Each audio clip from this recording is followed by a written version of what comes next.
29 महापालिकांच्या निवडणुकीसाठी ज्या उमेदवारी अर्ज दाखल करायचे आज दुपारी 3 पर्यंत मुदत होती. 30 तारीख आज मुदत संपली.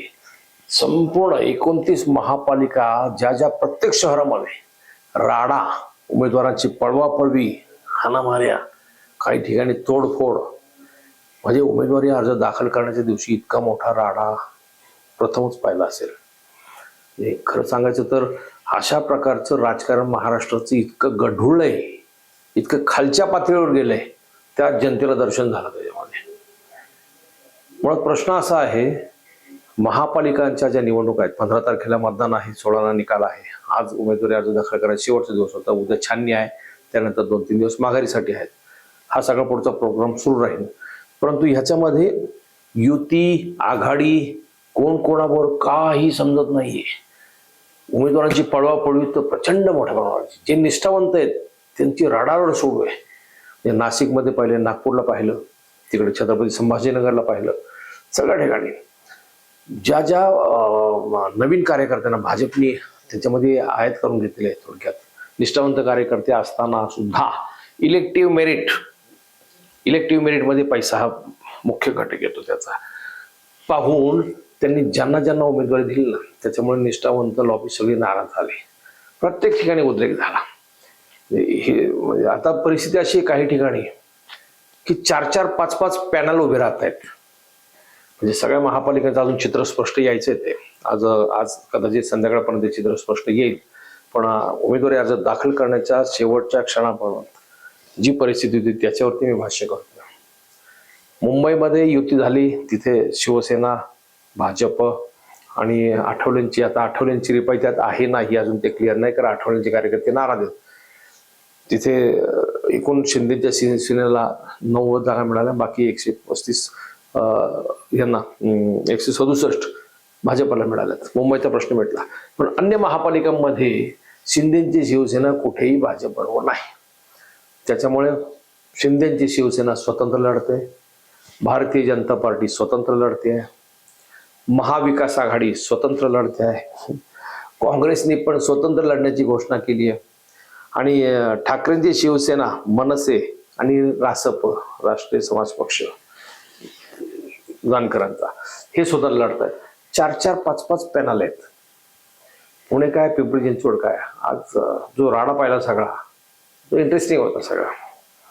म्हणजे पिंपरी चिंचवडच्या बाबतीमध्ये भाजपच्या एकूण 128 पैकी 123 जागा ते लढवणार, 5 फक्त आठवड्यांचे रिपाईला देणार आहेत. त्यांच्याबरोबर शिवसेना नाही.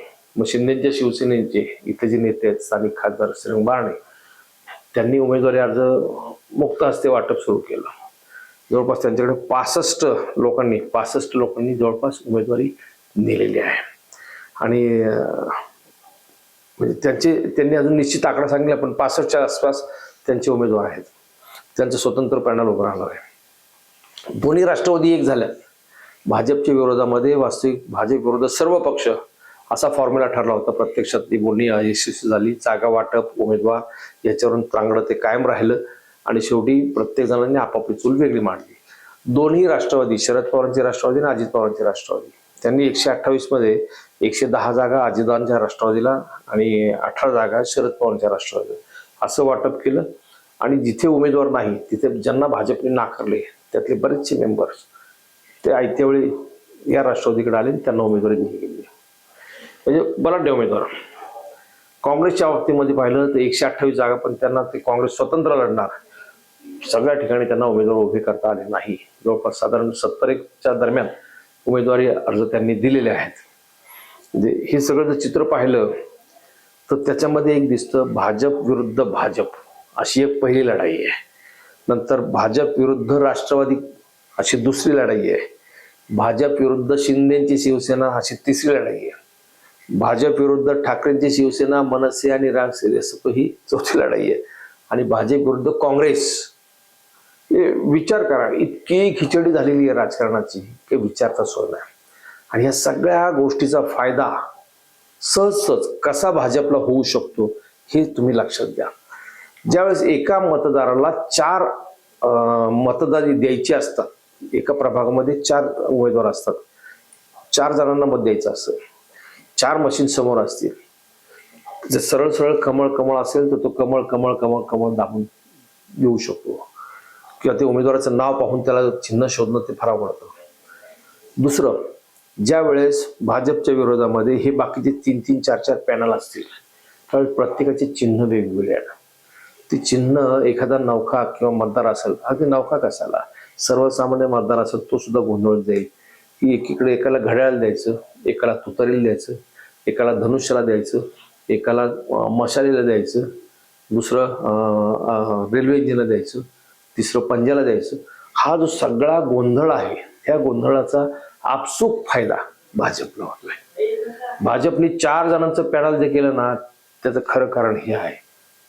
आणि शेवटच्या क्षणापर्यंत उमेदवारी अर्ज दाखल करायच्या शेवटच्या क्षणापर्यंत भाजपने युतीचं हे गुऱ्हाळ चालूच ठेवलं. युती होणार होणार होणार, आम्ही न्याय देणार देणार देणार असं करत शिंदेच्या शिवसेनेला झुलवत ठेवलं. मांजर जसं उंदराला खेळून खेळून मारतात तशा पद्धतीने शिंदेच्या शिवसेनेला अक्षरशः वाईट पद्धतीने वागवलं, सोडून दिला विषय स्वतंत्रला. महाविकास आघाडीमध्ये सुद्धा ठाकरेंची शिवसेना, काँग्रेस आणि शरद पवारांची राष्ट्रवादी एकत्र लढत नव्हती. प्रत्यक्षात काय झालं? काही नाही. शरद पवारांची राष्ट्रवादी अजित पवारांच्या राष्ट्रवादी बरोबर गेली. का तर भाजप विरोधामध्ये किंवा पश्चिम महाराष्ट्र किंवा पुणे जिल्ह्यातली राष्ट्रवादीची इंटॅक्ट मतं आहेत ती फुटू नयेत म्हणून त्यांनी तो उद्योग केला. तिथे परत महाविकास आघाडी फुटली. काँग्रेसच्या बाबतीमध्ये काँग्रेसने महाविकास आघाडीत जायला नकार दिला. का तर तिथं मनसे असल्यामुळे आम्ही आमचे स्वतंत्र उमेदवार उभे करू. त्यांनी आणखीन उद्योग करून ठेवला. जे भाजपला अपेक्षित आहे ते सगळं अगदी पद्धतशीर घडत गेलं. म्हणजे अगदी स्क्रिप्ट लिहिल्यासारखंच सगळं हे वातावरण झालेलं आहे. उमेदवारांची पळवापळीच्या बाबतीमध्ये आपण पाहिलं. त्याच्यामध्ये इथे माजी महापौर अपर्णा डोके राष्ट्रवादी काँग्रेसच्या मूळच्या, त्या त्यावेळी शेवटच्या क्षणाला भाजपच्या उमेदवारी त्यांना दिली, त्यांनी अर्ज दाखल केला. मारुती बापकर सामाजिक कार्यकर्ते, त्यांना उमेदवारी कोणीच दिली नाही. म्हणजे त्यांनी राष्ट्रवादीकडे मागितली होती आपला, पण ती त्यांना मिळालं नाही. शेवटी शिंदेच्या शिवसेनेने दिली. शेखर चिंचोडे भाजपचे अत्यंत निष्ठावंत कार्यकर्ते, त्यांच्या मिसेस नगरसेविका होत्या. त्यांना उमेदवाराने राष्ट्रवादीने त्यांना उमेदवारी दिली. राष्ट्रवादीचे उमेदवार भाजपने पळवले, भाजपचे उमेदवार राष्ट्रवादीने पळवले. हा सगळा ना. आणि जिथे कोणाचीच उमेदवारी मिळत नाही तिथे मग काँग्रेस आहे किंवा बाकी ठाकरेंची शिवसेना आहे, अशा पद्धतीने सगळा हा गोंधळ झालेला आहे. ओव्हरऑल आपण पाहिलं तर निष्ठेची विष्ठा झालेली आहे.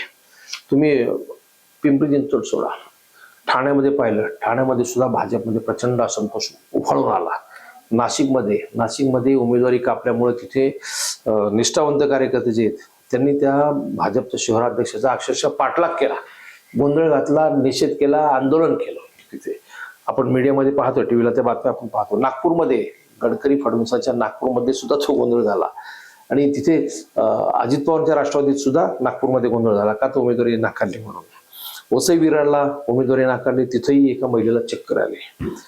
अशा प्रकारे कोण साधारण 29 महापालिकांचं चित्र आपण जर पाहिलं तर प्रत्येक ठिकाणी संभाजीनगर, छत्रपती संभाजीनगरमध्ये फार उद्रेक झाला. तिथं तर जे 3-3, 4-4 टर्म नगरसेवक होतात त्यांना सुद्धा उमेदवारी नाकारली. अक्षरशः अर्वाच्य भाषेमध्ये शिवीगाळ करत त्या भाजप कार्यालयातून बाहेर पडल्या. कार्यकर्त्यांनी भाजपच्या कार्यालयाची तोडमोड केली तिथे. हे प्रत्येक ठिकाणचं चित्र आहे. हे फक्त भाजपचं मी सांगतो, कारण भाजपकडे सध्या कसं आहे, ज्याचं मार्केट असतं ना तिकडे जास्त ओढ असते. जिकडे घुगऱ्या तिकडे उदे होते. भाजपमधून उमेदवारी मिळाली का निवडून येऊ शकतो असं वाटल्याने सगळा लावादामा तिथे हे झाला. आणि दस्तुरखुद्द मुख्यमंत्र्यांनी याच्यामध्ये लक्ष घातलं, पण तिथेही काही विशेष प्रयत्न झाला. भाजपने जे बाहेरचे नको ते लोक आयात केले, त्याचा अतिरेक केला, त्याचा परिणाम आता असा दिसतोय की भाजपचं हे बरंच प्रकरण अंगलट येऊ शकतं. अनेक ठिकाणी बंडखोरी सुद्धा होऊ शकते. पण आता पुणे पिंपरी चिंचवडमध्ये भाजपने बऱ्यापैकी बंडखोरी शमवलेली आहे. त्याच्यामध्ये काहींना स्वीकृतीचं आश्वासन दिलं, काही शासनाच्या समिती द्यायचं आश्वासन दिलं. त्याच्यामुळे भाजपने इलेक्टिव्ह मेरिट हे पहिलं एक लक्षात ठेवलं. सर्व्हे त्यांचे रिपोर्ट आहेत त्याच्यानुसार जे लोक प्रायोरिटीने पुढे आहेत त्यांना उमेदवारी दिली. बरोबर आजचं जे पिक्चर आहे ते जर पाहिलं तर भाजपच्या खेळीमध्ये, भाजपचे जे डावपेच आहेत त्याच्यामध्ये बाकी विरोधक सगळे फसलेले आहेत. भाजप विरुद्ध ग्राउंड लेवलला जर आपण पाहिलं तळागाळामध्ये प्रचंड असंतोष आहे, खतखत आहे. करप्शनचे मुद्दे, महागाईचे मुद्दे, शेतकरी आत्महत्या, वीज, पाणी याविषयी बरेच काही लोकांची चिडचिड आहे, संताप आहे. पण समर्थ पर्याय समोर नसल्यामुळे शेवटी पुन्हा भाजप अशीच ती परिस्थिती आहे. जनो, तुम्ही हे सगळं चित्र पाहिलं, तुम्हाला काय वाटतं, राजकारणाबद्दल काय वाटतं, किंवा आजचा जो हा सगळा उद्रेक पाहिला आपण, विविध पक्षांच्या उमेदवारीवरून जो उद्रेक झालेला आहे तो पाहिला, तर तुम्हाला काय त्याबद्दल वाटतं जरूर व्यक्त व्हा. धन्यवाद.